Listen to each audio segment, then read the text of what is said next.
Praise lord అండి. దేవునికి మహిమ కలుగును గాక. ఈరోజు వాక్యంలోనికి వెళ్ళడానికి ముందు చిన్న ప్రార్థన చేసుకుందాం. పరిశుద్ధుడా గొప్ప దేవా నీకు స్తోత్రం. పరిశుద్ధుడా నీకు వందనాలు తెలియజేసుకుంటున్నాం రాజా. ఆశ్చర్యకరుడు ఆలోచనకర్త ఉన్నవాడు అనువాడు తండ్రి, నిన్న నేడు నిరంతరం ఒకే రీతి ఉన్న మా తండ్రి, మా ప్రభుడు తండ్రి, ఈ రోజు ప్రభా నా నోటి ద్వారా నువ్వు పలుకుతున్న ప్రతి మాటని ప్రభా వింటున్న ప్రతి బిడ్డ హృదయాంతరంగంలోకి వెళ్తుండగా నాయన ఎంతో మందిని ప్రభా నాయన మేము అగ్నిలోకి వెళ్ళి లాగవలసిన వారిగా ఉన్నామయ్యా. నిజమైన ప్రభా నాయన ఈ లోకానుసారమైన అగ్ని గురించి కాదు కానీ ప్రభా నాయన నిత్య నరకాగ్నిలో గురించి మేము మాట్లాడుతుండగా మీరే మాతో మాట్లాడి మమ్మల్ని బలపరిచి నాయన ఏ రీతిగా ప్రభా నాయన ఆ త్రోవకి సిద్ధంగా ఉన్నారు, ఆ త్రోవల నుండి వాళ్ళని తప్పించుటకు కృప చూపించమని నాకును బిడ్డలతో మాట్లాడమని యేసు నామములో ప్రార్థన వేడుకుంటూ పొందుకుంటున్నాం తండ్రి. ఆమేన్. ప్రైజ్ లార్డ్ అండి. దేవునికి మహిమ కలుగును గాక. ఈరోజు మరి ప్రార్థన చేసిన రీతిగా దేవుడు మనకిస్తున్న వాక్యాంశం ఏంటంటే, అగ్నిలో నుండి వాళ్ళని లాగినట్టుగా లాగి రక్షించుము.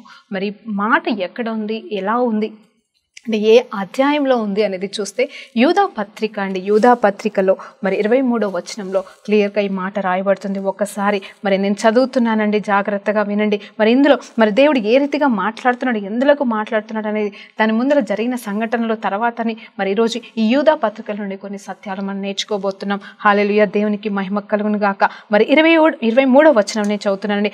అగ్నిలో నుండి లాగినట్లు కొందరిని రక్షించుడి, శరీర సంబంధమైన వారి అపవిత్రమైన ప్రవర్తనకు ఏమాత్రమును ఒప్పుకొనక అసహ్యించుకుంటూ భయముతో కొందరిని కరుణించుడి. చూడండి ఇక్కడ ఎన్ని మాటలు ఉన్నాయంటే, అంటే ఎంత శ్రేష్టమైన మాటలు ఉన్నాయంటే, అగ్నిలో నుండి లాగినట్టుగా కొందరిని రక్షించుడి. మొట్టమొదటి మాట రక్షించుడి. మరి తర్వాత చూస్తే శరీర సంబంధమైన వారి అపవిత్రమైన క్రియల్ని ఏమాత్రమును ఒప్పుకొనకుడి, అంత మాత్రమే కాదు అసహించుకునుడి. మరి 3 మాటలు అయిపోయినాయండి. మరి భయముతో కొందరిని ఏం చేయాలంట, కరుణించండి అంట.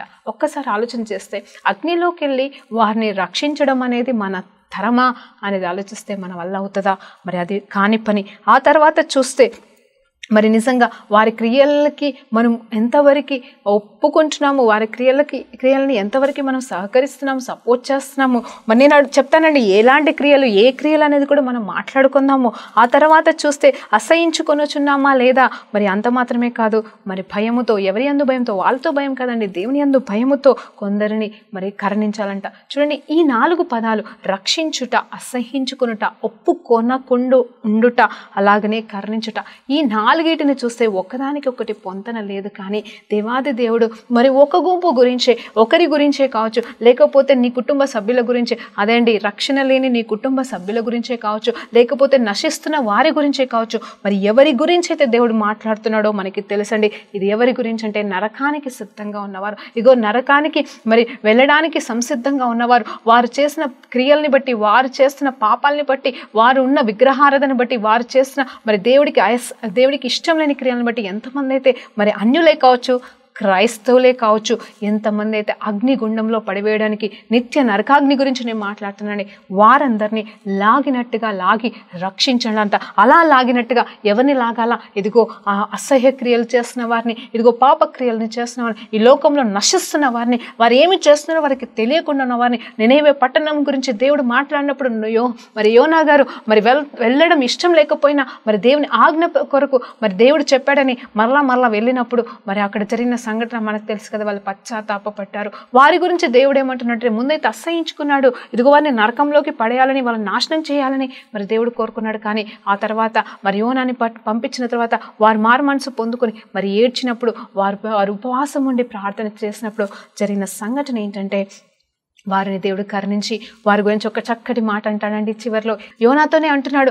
ఏమంటున్నాడు అంటే, వారికి కుడికి ఎడమకి తేడా తెలియదు కాబట్టి వారి విషయంలో నేను కరుణింపకుండా ఉందునా అంటున్నాడు. చూడండి ఆయన ఎంత కరుణగల దేవుడు. నీ అసహ్య క్రియలను బట్టి, నీవు చేసే పిచ్చి క్రియలను బట్టి, పాపపు క్రియలను బట్టి ఆయన నిన్ను అసహించుకోవట్లేదు, కానీ నీ క్రియల్ని మాత్రమే అసహించుకుంటున్నాడు. నిన్ను ప్రేమిస్తున్నాడు. హల్లెలూయా, దేవునికి మహిమ కలుగును గాక. ఇక్కడ క్లియర్గా అర్థమవుతుందంటే, Lord hates the sin but God will not hate the sinners. అవునండి, ఆయన మరి పాపులని ప్రేమిస్తున్నాడు, కానీ పాపాన్ని మాత్రం కాదు. ఈ విషయం అయితే మనకి తెలుసు. సో ఇక్కడ ఏం క్లియర్గా మాట్లాడుతున్న మాట ఏంటంటే, వారు అలాంటి వాళ్ళని ఎదుట కానీ, నీ చుట్టుపక్కలనే కానీ, నీ కుటుంబంలో కానీ, నీ సంఘంలో కానీ ఉంటే వారిని ఏం చేయాలంటే, అగ్నిలోకి వెళ్ళి లాగినట్టుగా లాగి వారిని మనము రక్షించాలంట.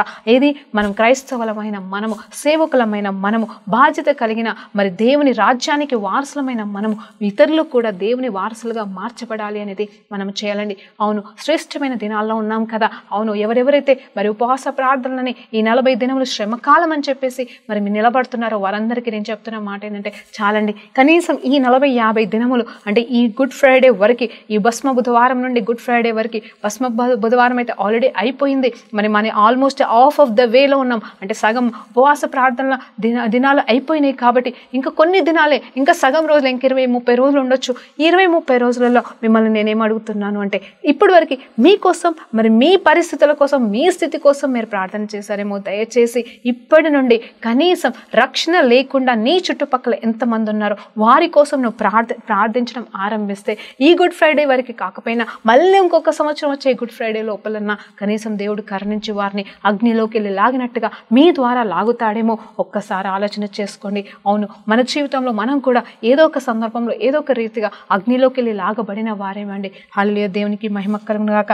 ఈ వాక్యం గురించి నేను ఈరోజు మాట్లాడడానికి గల కారణం కూడా మీకు చెప్తాను. గత కొన్ని వారాల కింద అనుకోని రీతిగా మా ఇంట్లో నేను అమ్మ మరి వంట చేస్తున్న సమయంలో చిన్న ఫైర్ యాక్సిడెంట్ అయ్యిందండి. అవును, చాలా పెద్ద, అంటే అది చిన్నదే అని చెప్పకూడదు, కానీ దేవుడు పెద్దదాని నుండి చిన్నగా తప్పించి, అంటే కంప్లీట్గా తప్పించి మాకు చిన్న గాయాలతో మమ్మల్ని మరి కాపాడే ఉన్నాడు. ఆ సమయంలో దేవా ఏది ఎందుకు ఇలా జరిగింది, ఏమైంది అని చెప్పేసి నేను ఆ దినమంతా వేదన పడుతూ మరి నా తల్లికి కలిగిన ఆ గాయాలని బట్టి, అంటే ఆ అగ్ని వలన కలిగిన గాయాలని బట్టి, మరి నాకు కలిగిన ఆ చిన్న గాయాలని బట్టి నేను దేవుని అడుగుతున్నాను, ప్రభా మేము ఎక్కడైనా తప్పిపోయామా, మరి ఏమైనా జరిగిందా, అంటే నా తల్లిదండ్రులు అయితే ఇంకా రక్షణలోకి లేరండి, మరి నేను మాత్రమే రక్షణ పొందుకొని ఉన్నాను. మరి అడుగుతున్నాను, ప్రభా నువ్వు కాపాడే దేవుడవు కదా, తప్పించే దేవుడవు కదా, మరి ఇది ఎందుకు అనుమతించావో నాకు తెలియదు. కానీ ఒకటి మాత్రం నిజం, చిన్న ఇది చాలా పెద్ద అగ్ని ప్రమాదంగా ఉండేది, కానీ దీని నుండి నువ్వు మాత్రం అద్భుతమైన రీతిగా మమ్మల్ని కాపాడావు. అందుని బట్టి నీకు వేలాది కోట్ల వందనాలని చెప్తూనే తెలియని బాధతో,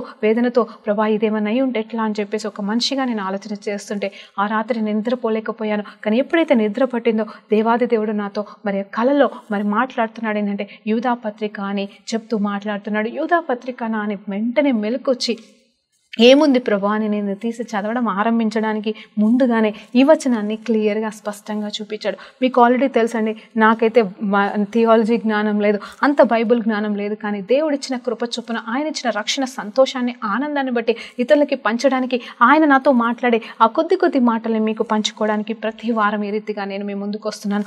అయితే ఈరోజు దేవాది దేవుడు నా జీవితంలో గత కొన్ని వారాల కింద జరిగిన సంఘటన బట్టి, గత కొన్ని రోజుల కింద జరిగిన సంఘటన బట్టి నేను మరి దేవుడు నాతో దర్శించి నాతో మాట్లాడిన మాటని ఈరోజు మీ ముందుకు తీసుకొస్తున్నాను. అదే ఈరోజు మీతో మాట్లాడాలనుకుంటున్న మాట.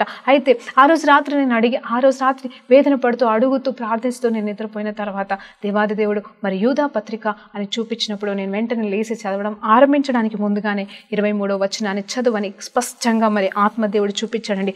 నాకు నిజం చెప్పాలంటే అక్కడ మరలే చెప్తున్నానండి, నాకు వాక్యం తెలీదు, అక్కడ ఆ వచనం ఉందని జ్ఞాపకం నాకు లేదు. అక్కడ ఒక వచనం, అంటే ఈ వచనం ఉంటుందని నాకు గుర్తులేదు. కానీ దేవాది దేవుడు అగ్నిలో నుండి లాగినట్టుగా కొందరిని రక్షించుడి అని చెప్పేసి ఈ వచనం గురించి ధ్యానించమన్నాడు. వెంటనే అవును ప్రభా నిన్ననే కదా, అంటే 24 hours కూడా కాలేదండి అగ్ని ప్రమాదం నుండి మేము బయటపడి, మరి అక్కడ మాట్లాడుతున్నాయంటే వాళ్ళని రక్షించు, కొందరిని రక్షించుడి, శరీర సంబంధమైన వారి అపవిత్ర ప్రవర్తన బట్టి ఏమాత్రము ఒప్పుకొనక అసహ్యించుకొనుచు భయముతో కొందరిని కరుణించుడి. అప్పుడు అనుకున్నాను, ప్రభా ఇన్ని 4 మాటలు అంత వ్యత్యాసంగా ఉన్నాయి.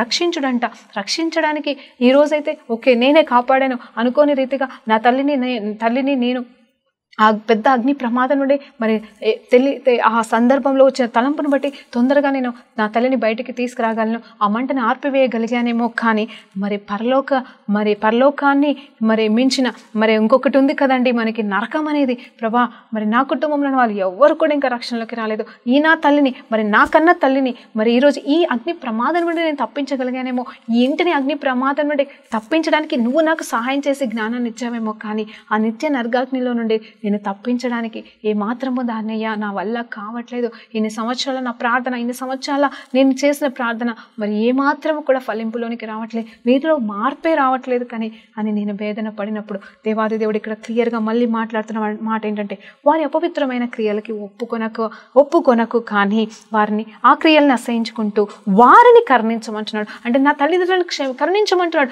నేనేం చేస్తాను, ఒకసారి వీళ్ళు మారరు ఇంకెంతే అని చెప్పేసి వీళ్ళ గురించి ఆలోచించడం పెడతాం, వీళ్ళ గురించి ప్రార్థించడం పెడతామని ఒక మనిషిగా నేను కూడా వేదన పడుతూ వదిలేస్తూ ముందుకు సాగుతున్నానండి. అవును, పరిచర్యలో ముందుకు సాగుతున్నాను. అవును, ఈ 10 మంది నా కుటుంబంలో 10 మంది కోసం నేను ఎంతకాలం చేయాలి ఇది ప్రభా, నా వల్ల అవ్వట్లే, కనీసం నువ్వు అప్పచెప్పిన నా బాధ్యత నిమిత్తం నేను పరిగెడతాను, వీళ్ళకి నీకే అప్పచెప్తున్నాను అన్నప్పుడు దేవాది దేవుడు వారిని కరుణించు అన్నాడు. అంత మాత్రమే కాదు, వారిని అగ్నికి వెళ్ళి లాగమని ఒక బాధ్యతని మరొక్కసారి అప్పచెప్పండి. నిజమే, మన జీవితంలో కొన్నిసార్లు మనం ప్రార్థిస్తాము, ప్రార్థనకి జవాబు రావు. కొన్నిసార్లు ఎంతో మంది కోసం మనం అడుగుతాము, అక్కడ వారిలో ఏ మార్పు కూడా కనిపించదు సరిగదా, ఇంకా భయంకరమైన వేదనలో మరి పాపంలోకి వాళ్ళు వెళ్ళిపోతా ఉన్నప్పుడు మనం ఇలాగే అనుకుంటాం, దేవుడు మరి మనకి జవాబు ఇవ్వట్లేదేమో.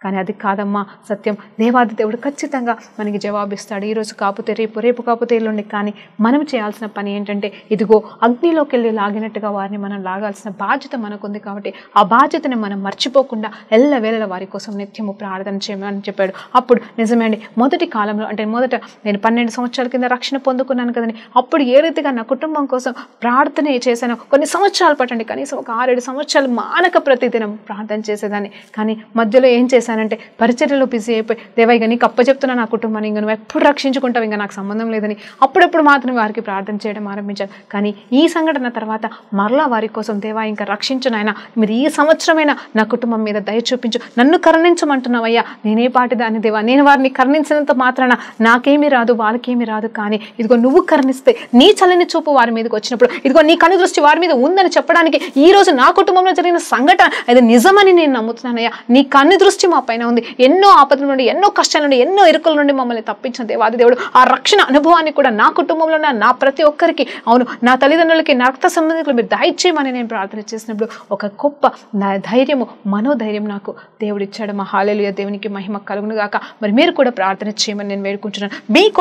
మీకోసం ప్రార్థన చేయండి. ఇదిగో రక్షణ లేని వారి కోసం ప్రార్థన చేయండి. అవును, అంత్య దినాల్లో ఉన్నామనేది ఎంత సత్యం అనేది మనకు ఇప్పుడు మనం చూస్తున్న పరిస్థితులను బట్టి మనకు అర్థమైపోతుంది. మరి అన్ని విషయాల గురించి మాట్లాడడానికి ఈ కొద్ది సమయం సరిపోదు. కానీ ఈ యూదా పత్రిక నుండి ఇంకొన్ని సత్యాలు మనం నేర్చుకుంటుండగా ముందుకు సాగుదాం. మరి మీరు ప్రతి బుధవారం 11:30 ప్రాంతంలో నా వాక్యాన్ని వింటున్నారు కదండి. మరి ఈ శ్రమ దినాల్లో ప్రత్యేకంగా మరి మనం ఏ రీతిగా ఎదగాలి, ఏ రీతిగా మనం ఇతరులని కాపాడాలనే మాటల గురించి నేను చెప్పబోతుండగా దయచేసి మానక వినమని మిమ్మల్ని నేను ప్రతిమాడుకుంటున్నాను. ప్రైజ్ లార్డ్, దేవునికి మహిమ కలుగును గాక. చూడండి, మరి అంత్యకాలమందు చూడండి, మరి ఇక్కడ 17వ వచనం నుండి, అంత్యకాలమందు తమ భక్తిహీనత వలన, దురాశల వలన నడుచు పరిహాసకుల వలన అని మన ప్రభువైన యేసుక్రీస్తుని అపోస్తుడైన పూర్వము నుండి మీతో చెప్పిన మాటలను జ్ఞాపకము చేసుకున్నట్టున్నాడు. ఇక్కడ యూదా పత్రిక ఎవరు రాస్తున్నారు అంటే, యూదా అనే వ్యక్తి రాస్తున్నాడు. ఎవరికి రాస్తున్నాడు అంటే పరిశుద్ధ సంఘానికి, అంటే మనకి మాట్లాడుతున్నాడు, మనతో మాట్లాడుతున్నాడు. అక్కడ 4-5 సందర్భాల గురించి మాట్లాడుతున్నాడు.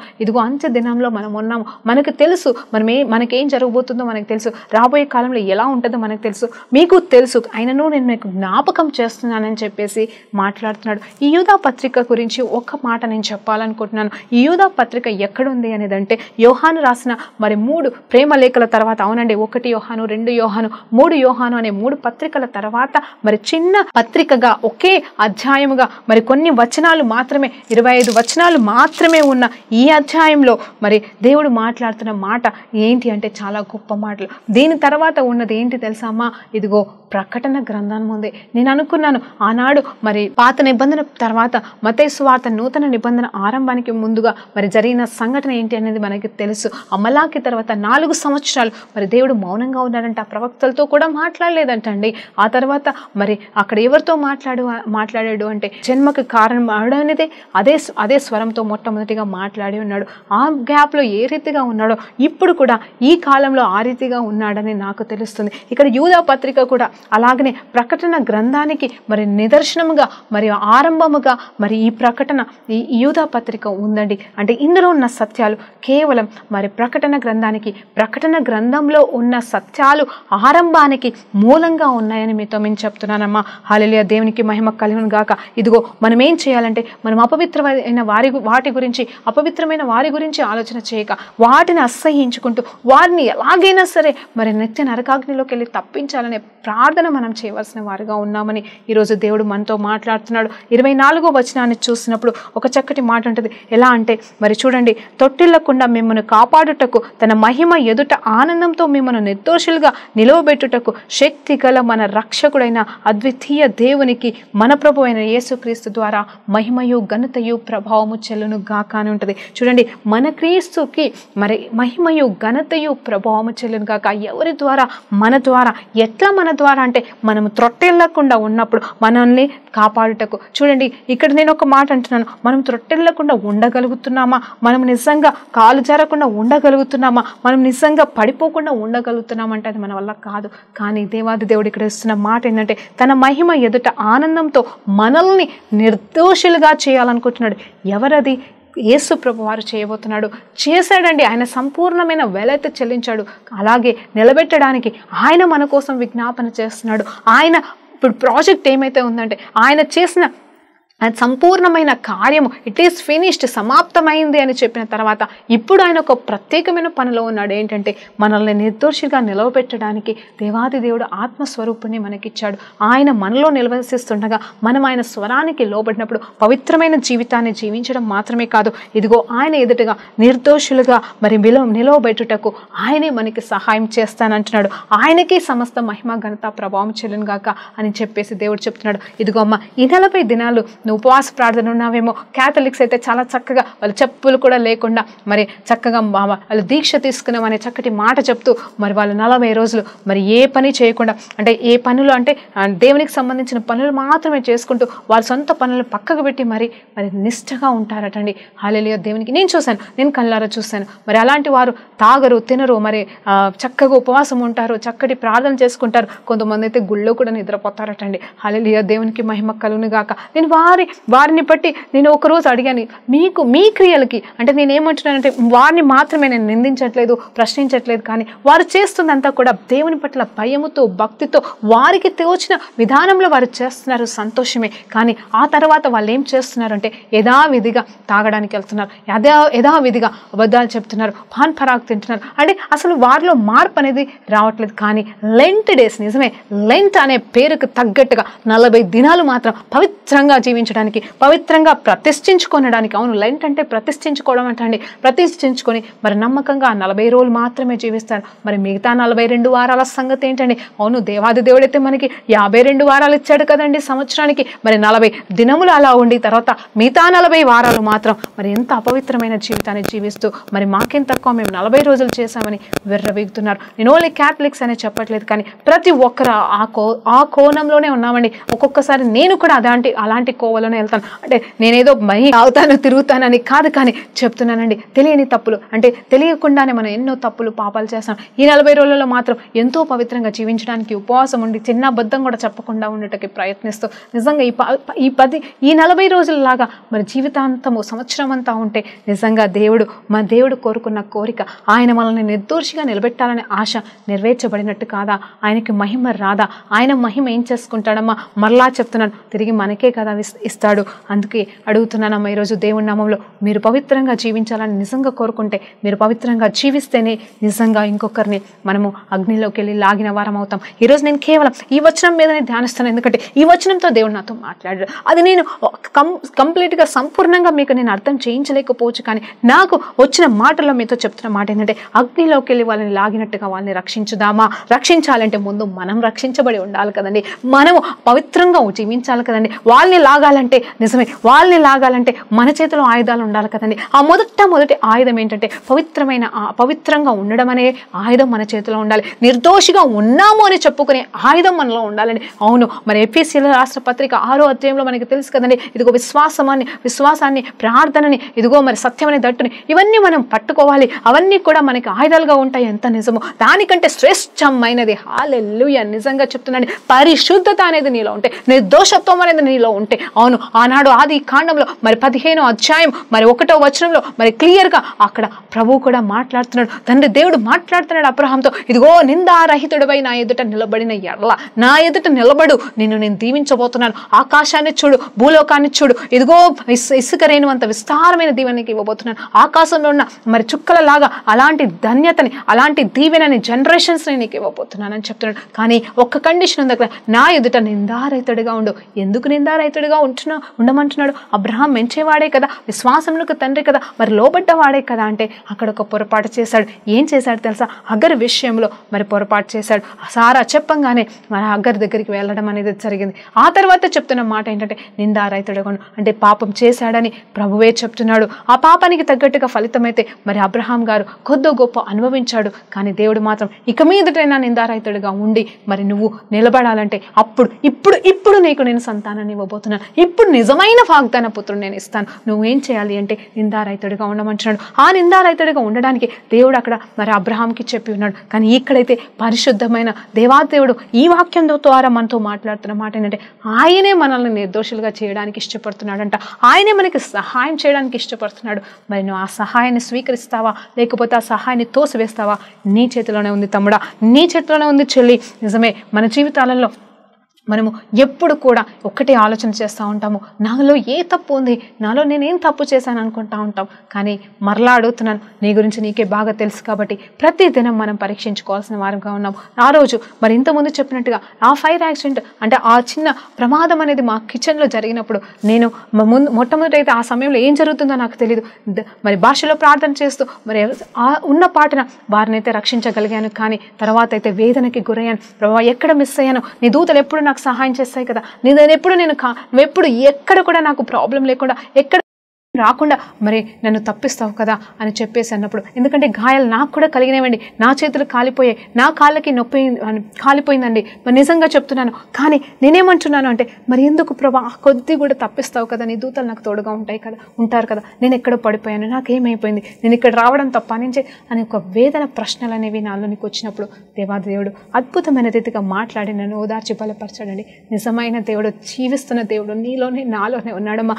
ఆత్మస్వరూపుడు. మనం ఆయన వైపు తిరిగినప్పుడు ఆయన మనల్ని కాపాడడానికి సమర్థత కలిగిన వాడే మాత్రమే కాదు, కానీ మనల్ని నిర్మలపరుస్తాడు, మనకి ధైర్యాన్ని ఇస్తాడు. భయపడుకున్న కుమార్తె, భయపడుకున్న కుమారి అని చెప్తాడమ్మా. కానీ నువ్వు తిరగడానికి ఇష్టపడుతున్నావా అని ఈరోజు నేను మరి అడుగుతున్నాను. ఆ రోజు అందరిలాగా అవును ఏదో జరిగిపోయిందని నేను మౌనంగా ఉండుంటే, అమ్మయ్యా అని చెప్పేసి గమ్మున ఉండుంటే నాకు ఆ రోజు దేవుడు మాట్లాడేవాడు కాకపోవచ్చు. కానీ నేను దేవుడి దగ్గర కూర్చాడాను, ఏదైనా సరి చేసుకోవాల్సింది ఉందేమో, లేకపోతే ఎందుకు ఇలా జరిగింది అంటే నేను ఒక మాట అన్నా, దేవుడు శిక్షించే దేవుడు కాదమ్మా, దేవుడు కావాలని అనుమతించే దేవుడు కాదు. అది జరిగింది, అది పొరపాటున జరిగింది, దాన్ని బట్టి దేవుడిని నిందించట్లేదు. కానీ జరిగిన దానికి కారణం ఏంటి ప్రభు అని నేను అడిగినప్పుడు దేవుడు నాకు చక్కటి మాట ద్వారా మాట్లాడి నన్ను మరొక్కసారి ఉజ్జీవంలోకి నేను పెట్టాడు. ఇది నిజంగా చెప్తాను, ఇది భస్మ బుధవారానికి ముందు రోజు జరిగిన సంఘటన అండి నా కుటుంబంలో. మరి నిజమే, చాలా సంతోషం వేసింది. దేవా, ఈ 40 దినాలు నిజంగా నేను అగ్నిలో ఉన్న వారిని లాగడానికి నేను వాడబడాలి అనే ఒక తీర్మానము తీసుకొని మరలా మేము ముందుకు నిలబడుతున్నాను. నేను ఉజ్జీవం పొందుకొని మిమ్మల్ని ఉజ్జీవంలోకి నడిపించాలని కోరుకుంటున్నాను. కనీసం మీరన్నా మరి పవిత్రంగా ఉంటున్నారా? ఎప్పటికీ ఓన్లీ 40 రోజులకి మాత్రమే కాదు, ఆ 40 వారాలు కూడా తర్వాత కూడా మీరు పవిత్రంగా ఉండాలి. మీరు ఉపవాసం చేయనక్కర్లేదు, కానీ దేవునికి నమ్మకంగా జీవించి దేవునికి సంతోషకరమైన బిడ్డలుగా మనం జీవిస్తే మన ద్వారా ఇతరులు కూడా మార్చబడతారు. హల్లెలూయా, దేవునికి మహిమ కలుగును గాక. అగ్నిలోకి వెళ్ళి లాగినట్టుగా వాళ్ళని రాగి రక్షించగలము. ఆ రీతిగా మనం జీవిస్తే వారి క్రియల్ని మనం అసహించుకోవడం గురించి నేను మాట్లాడుతున్నానండి. మరి ఎంతోమంది కొన్నిసార్లు ఏముందిలే, వాళ్ళ నమ్మకం వాళ్ళది, మన నమ్మకం మనది అంటారు.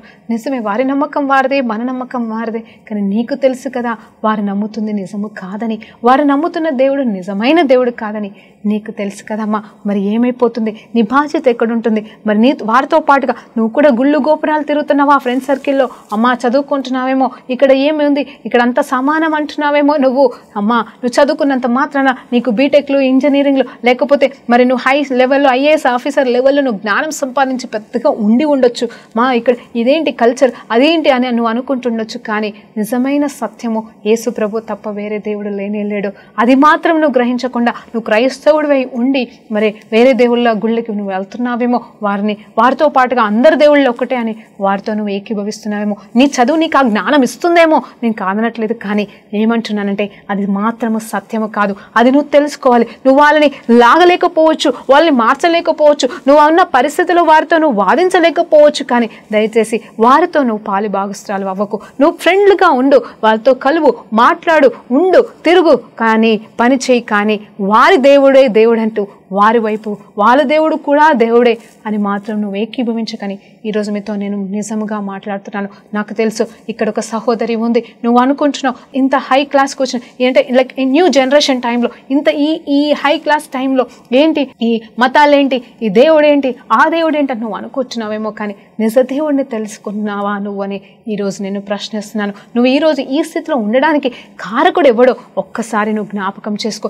ఏ దేవుడు నేను ఇంత దూరం తీసుకొచ్చాడు అనేది కూడా నువ్వు ఆలోచన చేయమని ఈరోజు నేను ప్రశ్నిస్తున్నానమ్మా. హల్లెలూయా, దేవునికి మహిమ కలుగును గాక. ముగింపులోకి వచ్చే ముందు ఒక్క మాట మరొక్కసారి చెప్పాలనుకుంటున్నాను. నేను యాక్చువల్గా ఈ యూదా పత్రికని దేవుని చిత్తమైతే రాబోయే కాలంలో మరి దేవుడు నిజంగా నాకు అనుమతిస్తే మరి ఒక సిరీస్గా నేను చెప్పాలనుకుంటున్నాను. కానీ ఈరోజు దీన్ని క్లుప్తంగా నేను ఒకటే వచనాన్ని ధ్యానిస్తున్నాను కాబట్టి తర్వాత మీరు ధ్యానించండి. చాలా చక్కటి మాట ఉంటుంది. ఒక వచనం నాకు చాలా నచ్చింది. మరి అదేంటంటే మరి 9వ వచనం అండి. అక్కడ ఏమో జరుగుతుందంటే సాతానికి అలాగే మిఖాయిల్ దూతకి మరి పోరాటం అనేది జరుగుతూ ఉంటుంది. అక్కడ పోరాటం ఏంటంటే మోసెస్ని బట్టి, అంటే మోసెస్ చనిపోయాడు కదండి, మరి అతని శవం ఎక్కడ ఉందో దాని గురించి వాగ్వివాదం జరుగుతూ ఉంటుంది. కానీ అక్కడ మిఖాయిల్ దూత ఏమంటాడు తెలుసా? సాతాన్తో పోరాడట్లేదు, కానీ ఒకటే అంటున్నాడు, నేను నిన్ను దేవునికి, ఆ దేవాది దేవునికి అప్పచెప్తున్నాను అని చెప్పేసి అంటాడు. చూడండి ఎంత ఆ వచనాన్ని మీరు చదువుతూ అర్థమవుతుంది ఏంటంటే అసలు అక్కడ కావాలనుకుంటే ఒకవేళ మిఖాయిల్ దూత ఆ సాతాను దూతతో పోరాడితే గెలుస్తాడా గెలవడా? ఖచ్చితంగా గెలుస్తాడు. కానీ అక్కడ గెలవడం ముఖ్యం అనుకోలేదు, కానీ అక్కడ గెలవాల్సిన పరిస్థితి అవసరం లేదు. సత్యం అనేది సత్యంగానే ఉంటుంది కాబట్టి ఆయన గెలవడానికి పూనుకోలేదు, పోరాడడానికి పూనుకోలేదు, అక్కడ వాదించడానికి పూనుకోలేదు. కానీ నిన్ను ఆ దేవాది దేవునికి అప్పచెప్తున్నాను గద్దించి సాతాను నుండి పక్కకి తప్పుకున్నాడమ్మా. ఆ రీతిగా మనం కూడా కొన్ని సందర్భాల్లో మనం ఏం చేయాలి అంటే వారితో వాదించాల్సిన అవసరం లేదు, వారితో మనం గెలవాల్సిన అవసరం లేదు. గెలవాలని చూస్తూ ఉంటాం ఎప్పుడు క్రైస్తవులుగా మనం. నిజమే, గెలవాలి. ఎక్కడ గెలవాలి? దేవుడు నేను ఎక్కడ గెలవమని పెట్టాడో అక్కడ నువ్వు గెలవాలి. గెలవకూడదని చోట్ల మనం గెలవాల్సిన అవసరం లేదు.